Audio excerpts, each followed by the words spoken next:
नमस्कार दोस्तों। आज है जून माह की 19 तारीख। आज के दिन भारतीय राजनीति में सबसे मजबूत पकड़डेच रखने वाले गांधी परिवार के लाडले बेटे राहुल गांधी जी का जन्म हुआ था।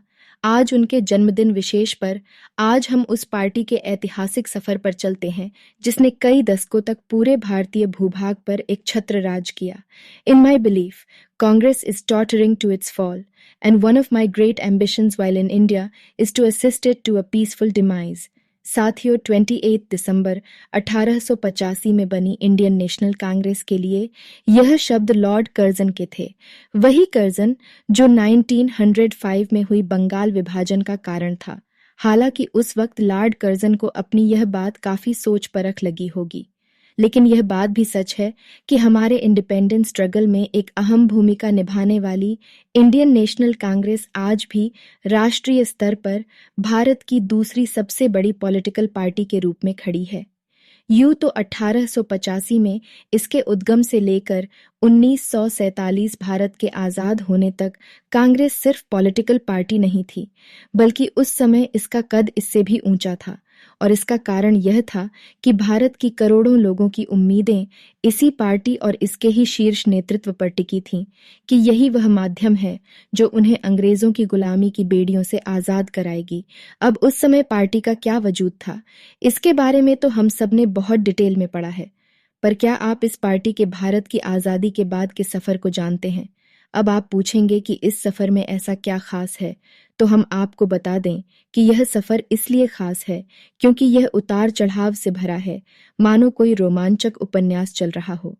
अब आप ही बताइए, भारत के अब तक के 17 जनरल इलेक्शंस में से 7 में पूर्ण बहुमत और 3 अन्य में कोलेशन गवर्नमेंट बनाते हुए देश में 5 दशक से ज्यादा राज करने के बाद भी अगर आज इंडिया की इस रेलिवेंस पार्टी पर ही सवालिया निशान लगाए जाने लगे हैं, तो इसकी कहानी तो रोचक होगी ही।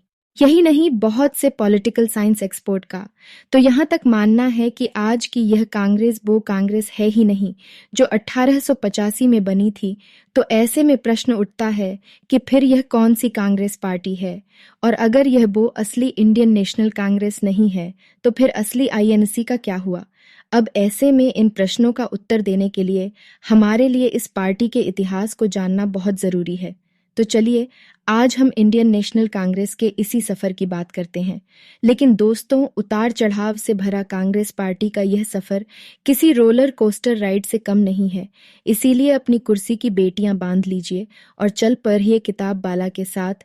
इस रोचक सफर पर टेक ऑन करने से पहले अगर आपको वीडियो पसंद आ रहा हो तो लाइक बटन पर क्लिक करके हमें सूचित करें, और अगर आपने अभी तक अपने इस किताब बाला चैनल को सब्सक्राइब नहीं किया है तो सब्सक्राइब करें और एक ऐतिहासिक सफर हमारे साथ चले। Congress under Nehru one man show. साथियों, 15 अगस्त 1947 को जब भारत आजाद हुआ, तब से लेकर 1951-52 में हुए फर्स्ट जनरल इलेक्शंस तक भारत की कॉन्स्टिट्यूएंट असेंबली ही पॉलिसी मेकिंग और लेजिस्लेटिव बॉडी का भी काम किया करती थी। ऐसे में ही जनरल इलेक्शंस में ही पहली बार आजाद भारत की जनता अपने मताधिकार का उपयोग करने जा रही थी। साथ ही ये इलेक्शंस एक प्योरली पॉलिटिकल पार्टी के रूप में इंडियन नेशनल कांग्रेस का भी पहला ही इलेक्शन था। लेकिन इस इलेक्शन में खड़ी होने वाली वह अकेली पार्टी नहीं थी, बल्कि कुल 53 पॉलिटिकल पार्टीज, जिनमें 14 नेशनल पार्टीज भी थी, जो इस चुनाव में शिरकत करने वाली थी। फिर भी जब इलेक्शन का रिजल्ट आया तो वह सभी की आशाओं के अनुरूप ही निकला, क्योंकि भारतीय लोकतंत्र के इस पहले महाकुंभ में अपना वर्चस्व स्थापित करते हुए कांग्रेस ने 45% वोट और 489 में से 364 सीट अपने नाम किए थे। यही नहीं, इसी दौरान हुए स्टेट इलेक्शंस में भी भारत के हर राज्य में भी कांग्रेस ने ही अपनी सरकार बनाई, और यहाँ से कांग्रेस के राजनीतिक सफर की असली शुरुआत हुई जब पहली इलेक्शन के बाद जवाहरलाल नेहरू प्राइम मिनिस्टर की गद्दी पर बैठे। तब कांग्रेस की बागडोर भी उन्हीं के हाथों में थी। जवाहरलाल नेहरू 1951 से लेकर 1954 तक कांग्रेस के प्रेसिडेंट रहे। यही नहीं, 1951 से लेकर 1964 में नेहरू के आकस्मिक निधन तक देश में कांग्रेस की ही लहर थी। देश में नेहरू की ऐसी फॉलोइंग थी कि नेशनल इलेक्शंस हो या राज्यों के स्टेट इलेक्शंस, सभी में अपने तमाम प्रतिद्वंद्वी पार्टी के अगेंस्ट कांग्रेस अकेले ही मैदान मारती दिखाई देती थी। इसीलिए तो हम कांग्रेस के इस युग को नेहरू युग भी कह सकते हैं, क्योंकि चाहे देश की सोशलिज्म ओरिएंटेड इकोनॉमिक पॉलिसी हो या फिर फॉरेन रिलेशंस के लिए अपनाई गई नॉन अलाइनमेंट मूवमेंट की लैंडमार्क पॉलिसी, सभी में जवाहरलाल नेहरू की छाप साफ देखी जा सकती थी। यही नहीं, नेशनल और स्टेट दोनों ही जगह है। कांग्रेस का एक छित्र राज होने से इन दोनों के बीच सामंजस्य था, जिससे इंडियन कॉन्स्टिट्यूशन में फेडरलिज्म संबंधी प्रावधान होने के बाद भी देश में एक तरह का यूनिलिज्म ही स्थापित था। लेकिन इसी बीच 1962 में चाइना के हाथों हार के बाद अचानक कांग्रेस और नेहरू की पॉपुलैरिटी में एक गिरावट दर्ज की गई और इसे भांपते हुए 1963 में जवाहरलाल नेहरू ने मद्रास स्टेट के चीफ मिनिस्टर के कामराज के पोटेंशियल पर भरोसा करते हुए कांग्रेस की प्रेसिडेंसी उन्हें सौंप दी। जवाहरलाल नेहरू का मानना था कि इस घड़ी में एक वही है जो कांग्रेस को रिवाइटलाइज कर सकते हैं। उसी समय कामराज ने इसके लिए कामराज प्लान प्रपोज किया, जिसमें उन्होंने सजेस्ट किया कि कांग्रेस पार्टी के 6 चीफ मिनिस्टर और 6 सीनियर कैबिनेट मिनिस्टर को अपने पद से रिजाइन देकर पार्टी वर्क पर ध्यान देना चाहिए। उनका मत था कि ऐसा करने से जनता में अच्छा संदेश जाएगा और साथ ही पार्टी कार्यकर्ताओं का उत्साह बढ़ेगा। लेकिन इसी बीच 1964 में जवाहरलाल नेहरू का दिल का दौरा पड़ने से निधन हो गया और इस घटना के साथ ही कांग्रेस में भी बिखराव के चिन्ह दिखाई देने लगे। इसके चलते उसमें इंटरनल पॉलिटिक्स भी होती देखी जा सकती थी, जहां अब सत्ता के खेल अब चुनावों तक सीमित नहीं रह गए थे, बल्कि कांग्रेस के भीतर भी शुरू हो चुके थे। तो आइए हम कांग्रेस के इस दौर के बारे में भी जान लेते हैं। नेहरू जी के आकस्मिक निधन के बाद सबसे बड़ा प्रश्न यही था कि अब भारत का अगला प्रधानमंत्री कौन होगा, और इसी प्रश्न के साथ भारतीय राजनीति के सेंट्रल स्टेज पर 2 अलग-अलग दौड़ एक साथ शुरू हो चुकी थी, जहां एक और नेहरू जी की खाली प्रधानमंत्री की कुर्सी के लिए एक प्रतिस्पर्धा चल रही थी, वहीं दूसरी ओर कांग्रेस के अंदर ही कांग्रेस पार्टी पर अपनी पकड़ मजबूत करने के लिए भी खींचतान शुरू हो गई थी। ऐसे में प्रधानमंत्री की कुर्सी के लिए 2 दावेदारों के नाम सामने आए। एक थे मोरारजी देसाई और दूसरे थे लाल बहादुर शास्त्री। हालांकि इन सब के बीच गुलजारी लाल नंदा को अंतरिम प्राइम मिनिस्टर बना दिया गया था, लेकिन इस कॉन्टेस्ट के विजेता रहे के कामराज, ये कामराज का ही पॉलिटिकल सिक्का था कि उन्होंने मोरारजी देसाई जैसे वेल कनेक्टेड और सीनियर लीडर के सामने लाल बहादुर शास्त्री जैसे पॉलिटिकली प्लांट और गुटबाजी से दूर रहने वाले लीडर को प्रधानमंत्री की कुर्सी पर स्थापित कर दिया। ऐसे में शास्त्री के रूप में देश को एक नया प्रधानमंत्री तो मिला ही, कांग्रेस के भीतर भी के कामराज भी किंग मेकर बनकर उभरे। जो भी हो, थोड़ी देर के लिए पटरी से उतरती कांग्रेस फिर से वापस पटरी पर आ चुकी थी। इसी बीच 1965 में पाकिस्तान को शिकस्त देने और जय जवान जय किसान के नारे के लिए मशहूर शास्त्री भारतीयों के दिल में अपने लिए जगह बनाने लगे थे। लोग उनमें एक सिंपल और हार्ड वर्किंग प्राइम मिनिस्टर देख रहे थे। लेकिन इसी बीच जनवरी 1966 में ताशकंद में संदिग्ध हालातों में शास्त्री जी का निधन हो गया, जिससे भारत और कांग्रेस दोनों ही एक तरह से फिर वहीं पहुंच गए थे जहां बे 1964 में नेहरू जी के निधन के बाद थे। लेकिन जैसा हमने आपको बताया कि कांग्रेस का यह युग के कामराज का युग था, इसलिए ऐसे में कामराज ने फिर अपना जौहर दिखाते हुए मोरारजी देसाई की जगह इंदिरा गांधी को प्राइम मिनिस्टर की गद्दी पर स्थापित कर दिया। लेकिन इस बार फिर से ऐसा करना कामराज के लिए भी आसान नहीं था, जिस वजह से कांग्रेस के बहुत से वरिष्ठ नेताओं ने खुद को निग्लेक्ट किए जाने की वजह से कांग्रेस को अलविदा कह दिया और अपनी अलग पार्टी बना ली थी। हालांकि कांग्रेस की मुख्यधारा से निकलकर बहुत ही राजनैतिक दल बने, लेकिन इनमें चौधरी चरण सिंह की भारतीय क्रांति दल और बीजू पटनायक की उत्कल कांग्रेस मुख्य थे। कांग्रेस से अलग होते कद्दावर चेहरे और कांग्रेस की ही विघटन से बनती इन क्षेत्रीय पार्टियों ने ही इंडियन पॉलिटिकल को भी बदल कर रख दिया। जो कांग्रेस अब तक इंडिया में वन पार्टी सिस्टम चला रही थी, उसके लिए स्ट्रॉन्ग कॉम्पिटिटर खड़े होने लगे थे, जो खास तौर पर स्टेट इलेक्शन में कांग्रेस का रिप्लेसमेंट बनकर उब ऐसे में कांग्रेस में लगातार होते। इन बदलावों और देश के बदलते राजनीतिक परिवेश में कांग्रेस को जरूरत थी एक स्ट्रांग लीडरशिप की, जिस जरूरत को पूरा किया इंडिया की स्ट्रॉन्गेस्ट और most controversial prime minister Indira Gandhi ने। तो आइए अब कांग्रेस के इस युग के बारे में भी थोड़ा जान लेते हैं, जिन हालात में इंदिरा गांधी की ताजपोशी हुई थी। कांग्रेस के लिए एकजुट रहना बेहद मुश्किल था, क्योंकि कांग्रेस की इस नई लीडरशिप के लिए ना तो कांग्रेस के कन्वेंशनल लीडर्स तैयार थे और ना ही जमीन पर इंदिरा जी की वैसी पॉपुलैरिटी थी।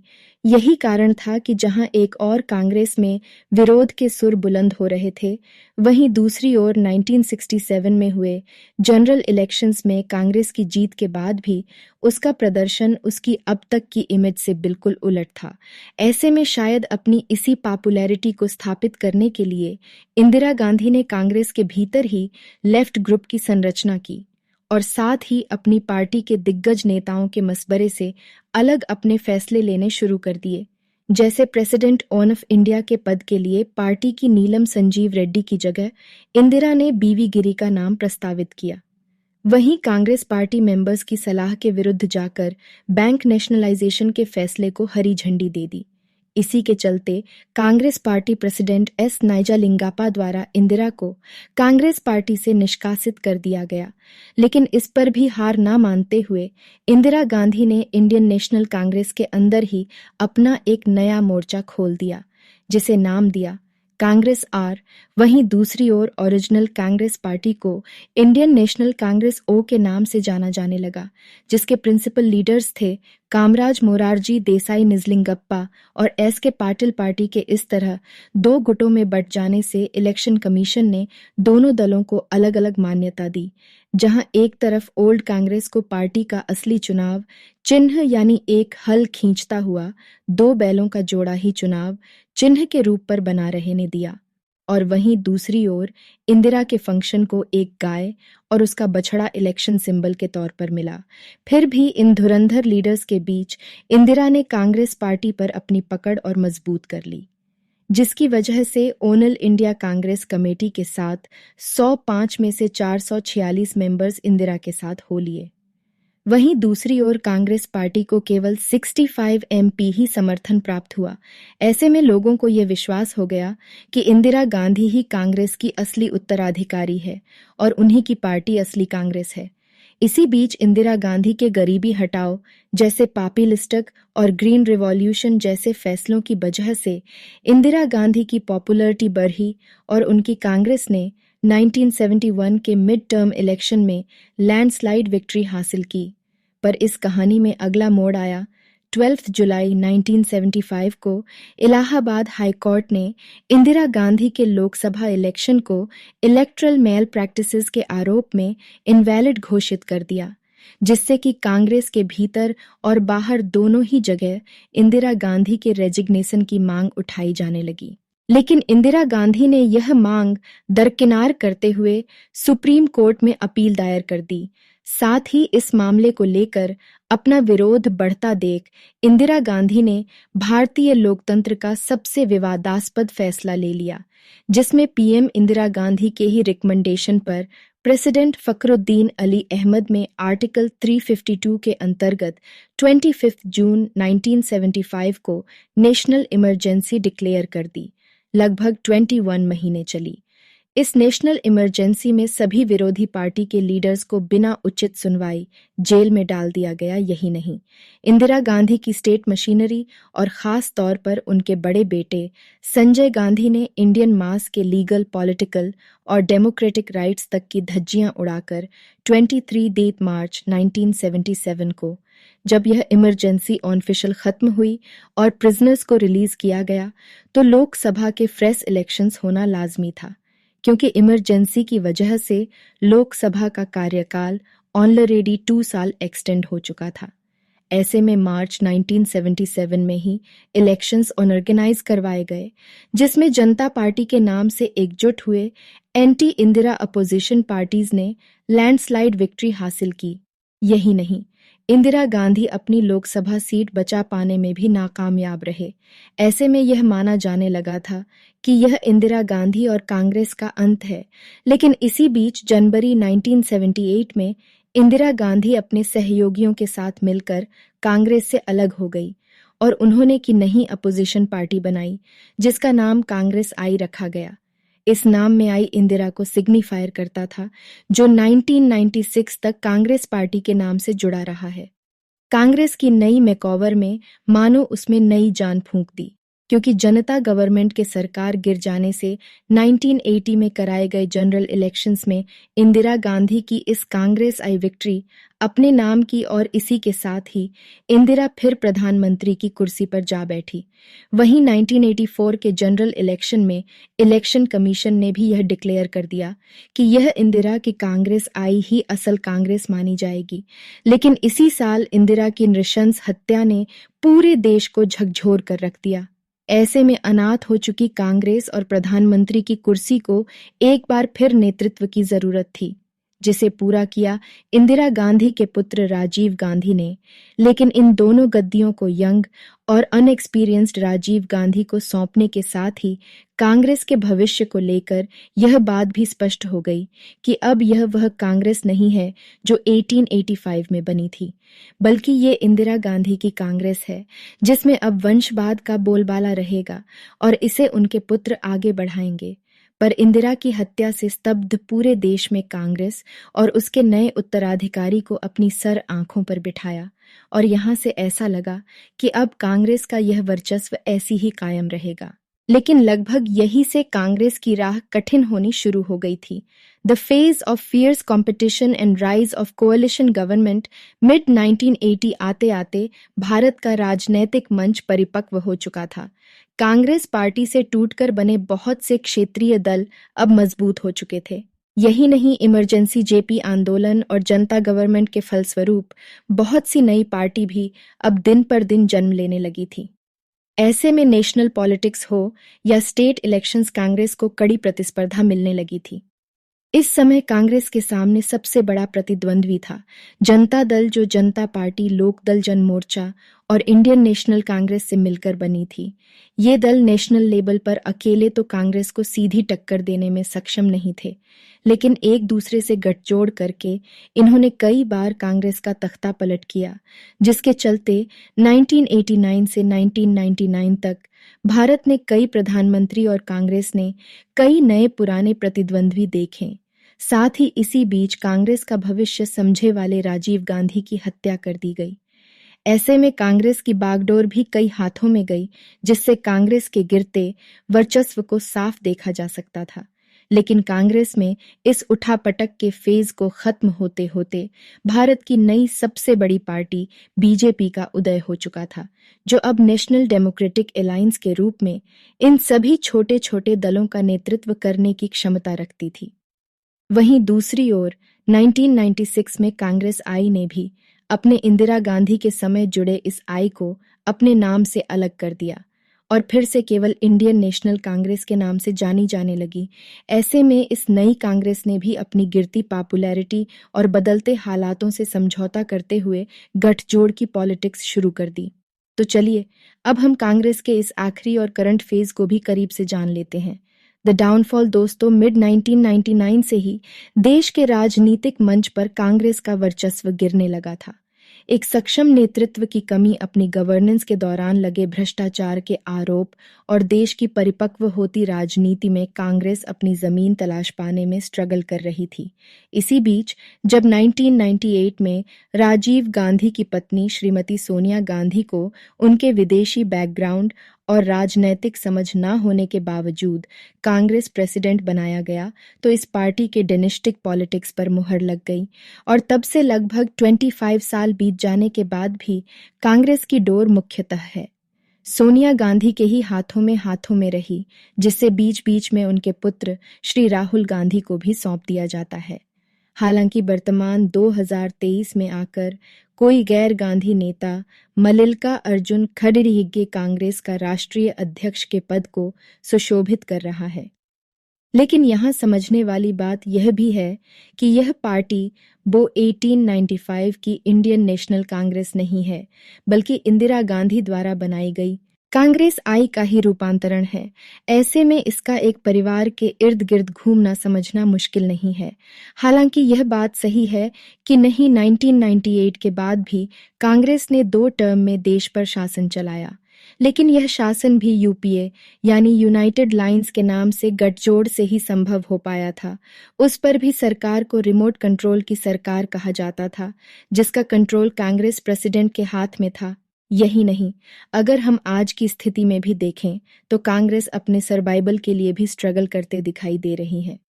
बीते 2 दशक में नेशनल पॉलिटिक्स में 1980 में जन्मी बीजेपी और स्टेट लेवल पर बीजेपी, और उसके बाद जन्मे बहुत से राजनीतिक दल कांग्रेस से उसकी जमीन खींच चुके हैं।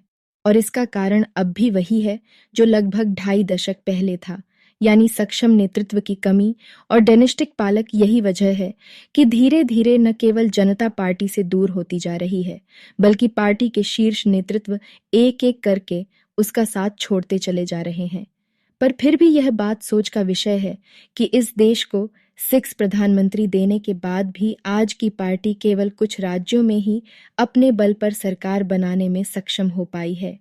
आप कमेंट करके अवश्य बताएं कि आपको आज का यह विश्लेषण कैसा लगा, और वीडियो को लाइक और चैनल को सब्सक्राइब अवश्य कर लें।